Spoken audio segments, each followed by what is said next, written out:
What's happening? I hope you can see. I certainly cannot, but the sun is bliss. Speaking about seeing things, it seems to be that I see things in a way that other people have the ability to see it in that way, but they just don't know how to. And I think knowing is a big thing. It's really the first step. It's like, you don't do something like, let's say if someone that's depressed doesn't want to be depressed, they just don't know how to not be depressed, or I don't know how to be happy. So the first step is deciding that you're going to find out, you're going to end up knowing, right? And that's where you gather information. This is sort of like a scavenger hunt time, where you will pick up pieces, watch YouTube videos, read books, read articles about what depression is. I'm just going with depression as an example, but what it is, how other people deal with it, how other people have gotten out of it. But hearing a success story won't take you out of it, because it's not your success story yet. So be aware that taking any step towards what you want is brilliant. Like, even the tiniest thing you could possibly do is magnificent and will kick off everything. You know, you don't start a walk without taking the first step. Just to be super poetically biblical. That's how my family described me, I'm sure. No, so you gather all this information, right? But then you'll find yourself at a point where it's like, oh my God, I know how to not be like this, but here I am still like this. And that's truly because humans take some amount of convincing, like a lot of convincing. This is why it's really hard to identify as a helper or someone that goes out the way for other people, is because it's like you're teetering along the line of like trying to get a fix for yourself, or you are in the stage of knowing but not yet understanding it yourself. But it's very difficult when you read a book on how to not be depressed and it's got such brilliant information in it. It's very difficult for you to not go running around and say, look at the book, look at the book, look at the book. Like I did that. I think it's just a step of like the path, because you feel like you know stuff that other people don't, and they probably don't know the stuff. But the situation you're going to end up in is that knowledge doesn't mean understanding. There is a slight difference, because to understand something is to truly know how it works, and like you've applied it yourself. So it's quite a good phase, the knowledge phase, because it's like then you're going into understanding and starting to apply whatever books or videos you've read to yourself. And that's really where we all want to be at, is applying it to ourselves, because we sticking around, we ain't going nowhere. We'll be here. So you really want to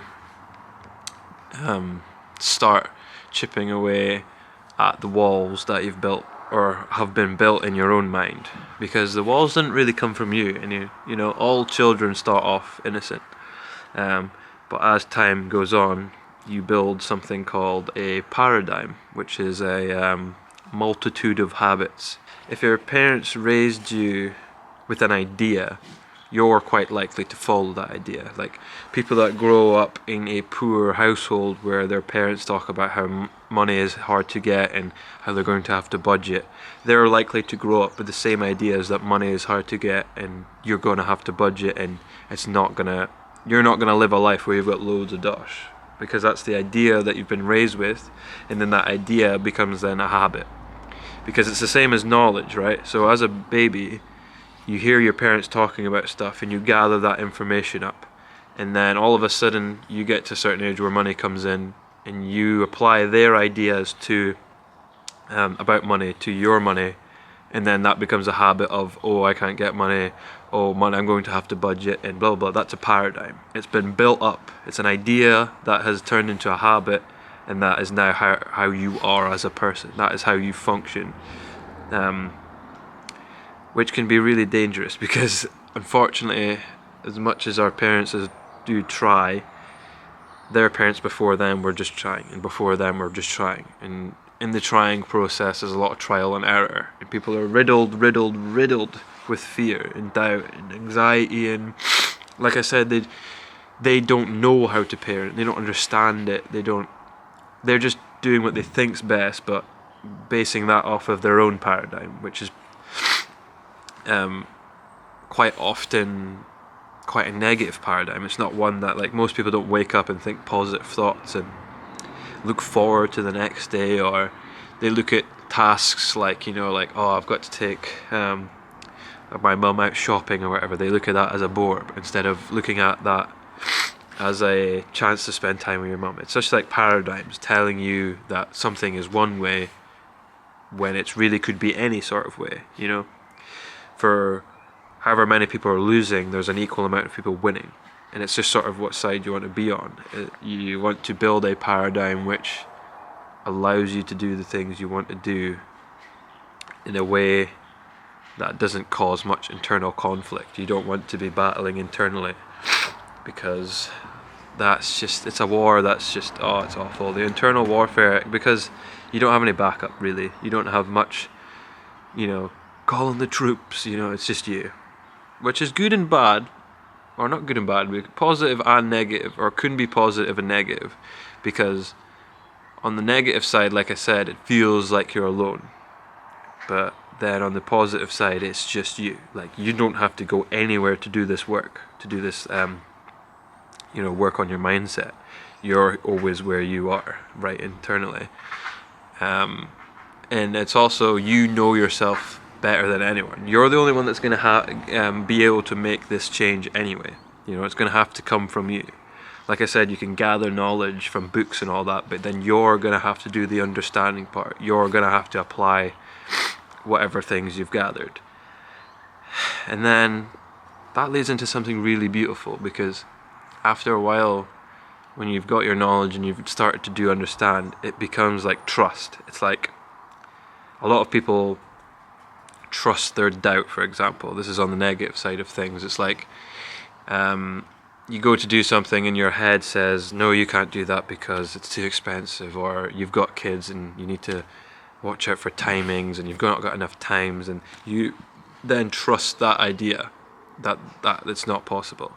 But on the flip side of things, after rebuilding your paradigm after some time, you can now, instead of trusting doubt, trust the trust. Trusting in the trust. And it's just beautiful. It's like, because it's like, instead of the scales of doubt and trust being in it, it's like trust is now the guy. Like, doubt has to come to trust instead of doubt overshadowing trust. It's like doubt waddles up to trust, big trust boyo. I've said trust way too many times now. And trust just fucking slays the boy every time. Because once you build a new paradigm, you can't go back. You just add to it. You constantly upgrade, and it becomes a life work. That's just so fun, because it's like finally taking life into your own hands, making the choices for yourself, just being free. It really leads to freedom. It leads to freedom because once you realize that you're most likely your worst enemy, you can also realize that you can be your best supporter. You can be the number one. You can be all you need. You are all you need.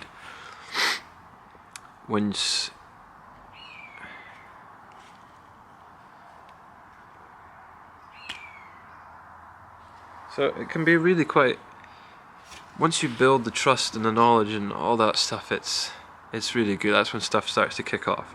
But you have to make the decision that you want to know, because often people think, ooh, like, even that first step is against your paradigm, because it's like your paradigm, it becomes sort of an addiction because it's who you are. Like, you're addicted to your habits. That's why they're a habit. They're compulsive.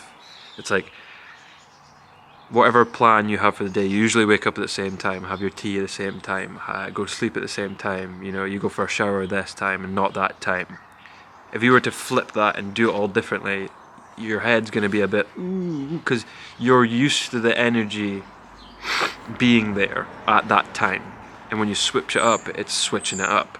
It's fun though, because your head will be, it's an interesting one, because quite often I think people just think, they listen to that voice of doubt and they think that's them.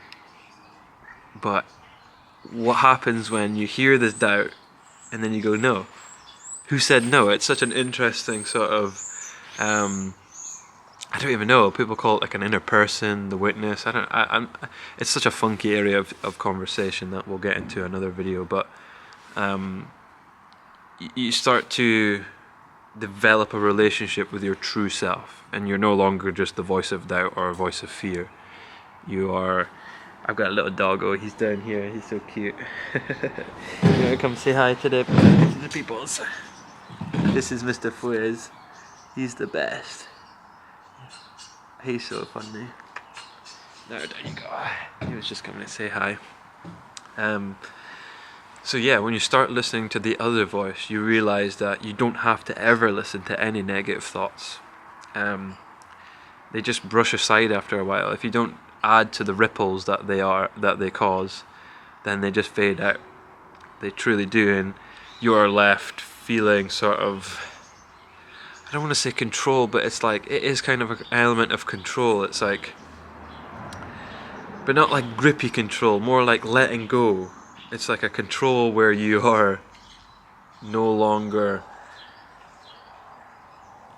just operating the same two buttons. You're now got the whole control panel, and you can really choose where you want to go and explore different avenues if you so desire. So please make the step. You can. There's so much information out there. Like, we all have a phone. How much stuff can you just search up in a row, write down in your notes? How many YouTube videos are out there?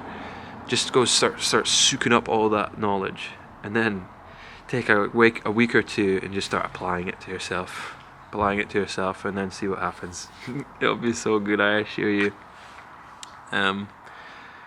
Yeah, I think that's mostly what we have to talk about today. So have a good day and all that. Have a good life. Life, it can be truly beautiful. We've all experienced little glimpses, but we don't have to stay in just a glimpse. That can be the life. That can be all you see is beauty. Just look around. Like, the sun's shining, and even if the sun's not shining, I assure you, little dudes are going around, little critters, there's little birds, there's even the wind, the feeling, just feeling in general. You feel the wind on your skin, the just breath, just it feels good. Yeah. And we should feel good, I think. We should always feel. We should always be feeling, full stop. We should always be feeling, because feelings are different than just emotions. Emotions are like descriptors, like, anger. They're just describing your current state. Whereas a feeling is a bit, like, you can't word a feeling. Only you will have the feeling of you. That's a weird one, but like, no one knows what it's like to be me. I'm a feeling. I know what it feels like to be Ben, and that's only unique to me. And I always think that's such a beautiful thing, because we exist in an infinite universe. Like, a little stat is like, what is it? There's like 200 billion planets for every grain of sand on Earth. I don't think that number stops there. It's literally infinite. And here you are, one of one. A one of one feeling. That's your purpose. Your purpose is whatever feeling you are, because that is one of one. That's your motive. You are that unique expression in this infinite world. Only you. And that's just, it makes you feel truly special, because for a long time I think I was it was nihilism. That was literally kind of a big thing in why I got into being spiritual and all that, is because I was like, oh my god, I'm just a speck.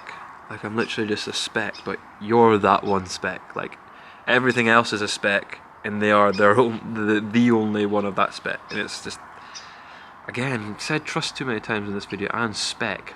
Speckled Jim. If you know, you know. But yeah, I hope this was inspiring, and I hope this sort of add to that knowledge, and hopefully something you can apply to your understanding, maybe, or not, I don't know. I'm just grooving. It's sunny outside. I'm sitting in the garden. Yeah, I love yous. Truly, I love yous. Peace and well-beings. It's been your boy Ben Massey.